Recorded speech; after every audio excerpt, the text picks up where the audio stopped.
জাঙ্গিটা সপ্তাহে 2 বার দই, মুজোজোড়া 3 বার দই, অথচ টুপি ধুতি সবাই পায় না। টুপি তিলে ভরিয়ে কুলুবাড়ি টুপির মতো তেল ছেটে গন্ধ হয়ে গেছে। তাই মাথাইতে শুক্রবারে মসজিদে এসে মুসল্লি একজন পিছনে, কাকা কাকা আপনি ফাঁসে যান, এই তোর বাপের মসজিদ, ফাঁসে যাও, কয় টাকা দিয়ে থাইস মসজিদ? জায়গা আমার টাইলস কিনে দিয়ে, আমার 7 টাকা সব আমার দিয়া, বেয়াদব কোথাকার। আমি মসজিদে পিছনে তোর বাপ পাশ পেয়ে যা, কয় না কাকা আপনার টুপিতে মুতির গন্ধ করছে। পরে শুয়ে যায় যে সত্যি মুতির গন্ধ। আরে মনা হইছে, গত শুক্রবারে যে নামাজ পড়ে নিয়ে থুয়ে দিয়েছিলাম টেবিলের পর, এই টুপি তোর চাষি সে তোষকের তলে থুইছে, মেয়েটা মুতিয়ে দিয়েছে, মানে সব ওই টুপির ফলে। বিটিকে জ্বালাই নামাজ পড়ার কায়দা নেই, দোষ সব বিটিকে।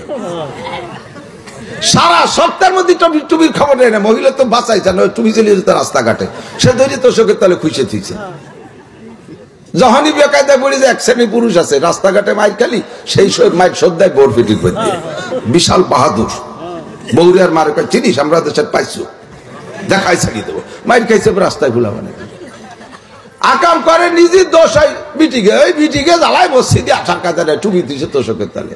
তোষকের তালে তবে কথা থাকবে তোমার পকেটে, 5 ওয়াক্ত নামাজে ব্যবহার হবে, ঠিক না? আল্লাহু আকবার। টুপি যত দামি হোক কম দামি হোক মাথায়, জাঙ্গে যত বেশি দামি হোক বাসায়। যদি কিনার সময় ভুল করছেন, টুপিটা বেশি দাম হওয়া দরকার ছিল, ভুল করে জাঙ্গি বেশি টাই দিয়ে কিনছি, যাক কিনা ভুল হলিও ব্যবহারের সময় ঠিক করে করবানি, জাঙ্গি মাথায় দিয়ে নামাজ দাঁড়াইছে, আদবের খেলাফ না। ওই দিই এই কোট খোলার পরে নেওয়া যাবে না, কারণ কোটের মধ্যে আমার মাল রয়েছে। হুজুর যত্ন রেখে কিছুক্ষণ পর বিরক্ত হয়ে চলে যাবে, পরের কোট অপারেশন হয়ে যাবে। আমার সন্দেহ যে উনি মারি নিয়ে চলে গেছে, অথচ উনি মারে নাই। কোট, তারপরে হ্যান্ডব্যাগ, এগুলো নিয়ে যাবে না, এটা একটা আদব। আদবের কথা আইসে যে একটু কয়ে যায় নাকি কোন কথা। এই গামছা একখান সাথে নিয়ে ঘুরি না, এই গামছা আমার আদবের জন্য নেই। অনেক সময় ওযু বানানোর পরে তালবি আলিমরা এই রুমাল দেয়, হুজুর এটি দেমছেন, এটা আদবের খেলাফ। আদব বলা হয় ওযু শাফি মহল্লি, যা যেখানে রাখা দরকার তার সেখানে রাখার নাম আদব। এটারে বানানো হয়েছে সম্মানী পোশাক মাথায় দেওয়ার জন্য, গামছা এর জন্য বানানো। গামছা কি পাগড়ি বানানোর জন্য বানাইছে? এ নাক মুখ হাত পা মুছার জন্য না।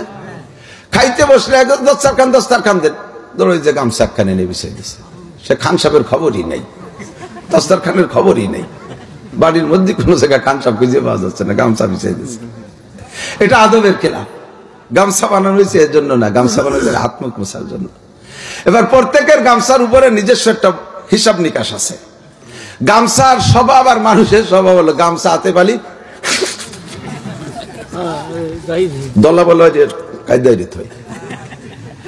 আপনার কান্দে আপনি নাক মুছছেন, আমার কান্দে আমি মুছছি। এবার আমি ওযু বানানোর পরে আপনার গামছা আন্দোলন দিয়েছেন, ওর মধ্যে পাহা কিরিম এতখানি রয়েছে, অ্যাক্সিডেন্ট হয়েছে তো আমার।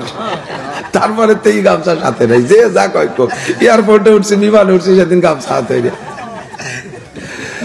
এই বিমানবালারা আসতেছে, কয় হুজুর আপনি ইয়া নিয়ে আসেন, বিটি তো টিস্যুর পর আমার বিশ্বাস নেই।